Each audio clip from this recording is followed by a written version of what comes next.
Assalamualaikum warahmatullahi wabarakatuh. Saya Nadia Aurelia dari kelas 4D dengan NIM terakhir 105, Prodi Pendidikan Guru Madrasah Ibtidaiyah akan mempresentasikan tentang penerapan teori pembelajaran bahasa Arab sebagai bahasa kedua.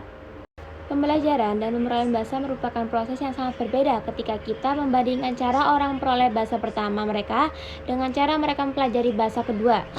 Proses pemrolehan bahasa pertama terjadi secara alami, tanpa usaha yang sadar, seringkali dimulai sejak bayi dan berkelanjut selama masa kanak-kanak awal. Anak-anak yang menyerap bahasa yang digunakan di sekitar mereka menginternalisasi struktur dan aturan bahasa tanpa perlu instruksi formal. Mereka mempelajari bahasa pertama mereka melalui interaksi sehari-hari, permainan, dan komunikasi dengan orang dewasa serta anak-anak lain, mengembangkan kemampuan bahasa secara intuitif. Lalu selanjutnya, bahasa sebagai produk budaya. Bahasa adalah produk budaya manusia yang terus berkembang sepanjang waktu, menyesuaikan diri dengan perubahan dan perkembangan masyarakat. Lalu yang kedua ada kajian bahasa. Kajian ini tentang bahasa yang sangat luas, mencakup baik konsep dasar bahasa maupun penerapannya, dan tidak pernah berakhir karena bahasa terus berkembang. Lalu yang ketiga ada universal grammar. Konsep universal grammar menyatakan bahwa semua bahasa memiliki kesamaan struktur tata bahasa yang menggunakan individu untuk belajar dan menguasai lebih dari satu bahasa. Lalu yang keempat ada perbedaan bahasa kedua dan bahasa asing. Bahasa kedua adalah bahasa yang dipelajari dan digunakan oleh pembelajar dalam kesehariannya di lingkungan di mana bahasa tersebut adalah bahasa dominan atau bahasa resmi.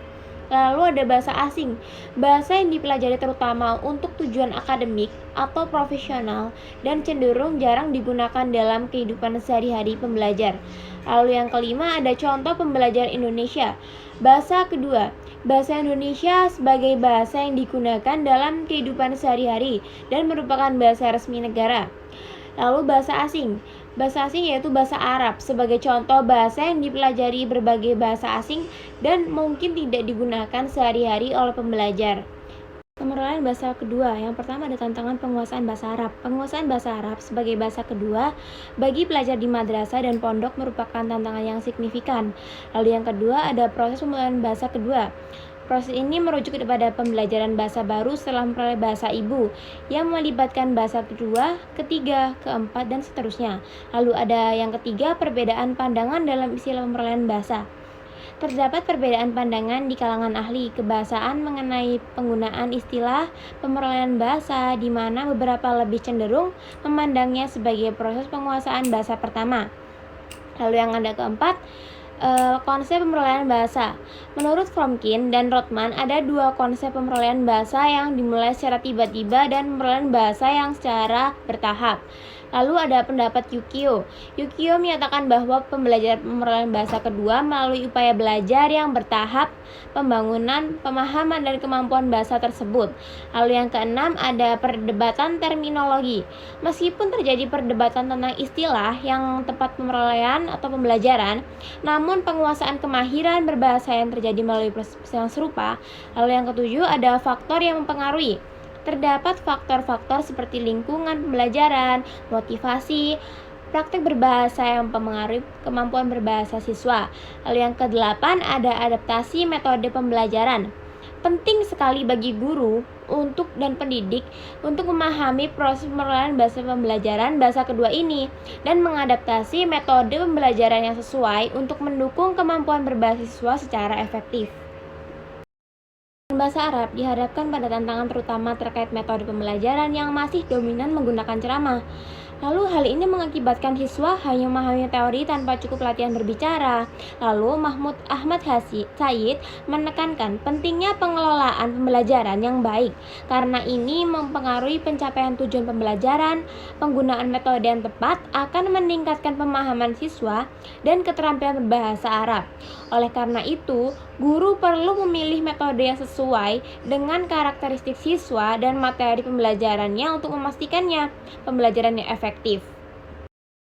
Ada poin-poin strategi pengelolaan pembelajaran bahasa Arab sebagai bahasa kedua. Yang pertama, masalah metode pembelajaran. Banyak guru bahasa Arab masih menggunakan metode ceramah, menyebabkan peserta didik hanya memahami ilmu kebahasaan dan kurang terlatih dalam keterampilan berbahasa. Lalu yang kedua, ada kurangnya latihan keterampilan berbahasa. Model pembelajaran monoton tidak memberikan cukup pelatihan dan keterampilan berbahasa, padahal materi membutuhkan hal tersebut. Lalu yang ketiga, pentingnya kemampuan pengelolaan pembelajaran. Mahmud Ahmad Said menekankan bahwa kemampuan pengelolaan pembelajaran bahasa Arab sangat penting bagi seorang guru. Lalu yang keempat, kunci kesuksesan. Pengelolaan pembelajaran yang baik menjadi kunci kesuksesan dalam proses pembelajaran bahasa Arab. Lalu yang kelima, ada pengaruh metode pembelajaran. Pencapaian tujuan pembelajaran bahasa Arab sangat dipengaruhi oleh metode pembelajarannya. Lalu yang keenam, aspek yang perlu diperhatikan. Guru harus mampu mengelola proses pembelajaran, memilih dan menerapkan metode mengelola kelas, serta menggunakan media pembelajaran dengan baik. Lalu yang ketujuh, ada strategi pengelolaan metode. Perlu memperhatikan karakteristik keragaman siswa, relevansi metode dengan materi dan keterampilan bahasa Arab yang diajarkan. Lalu yang kedelapan, ada penguasaan metode pembelajaran. Guru perlu menguasai berbagai metode pembelajaran yang sesuai dengan kebutuhan siswa dan materi pembelajarannya. Lalu yang kesembilan, ada meningkatkan efektivitas pembelajaran. Penggunaan metode pembelajaran yang tepat dapat memperkuat pemahaman siswa terhadap bahasa Arab, serta meningkatkan keterampilan berbahasa mereka. Sekian presentasi dari saya, kurang lebihnya mohon maaf. Wassalamualaikum warahmatullahi wabarakatuh.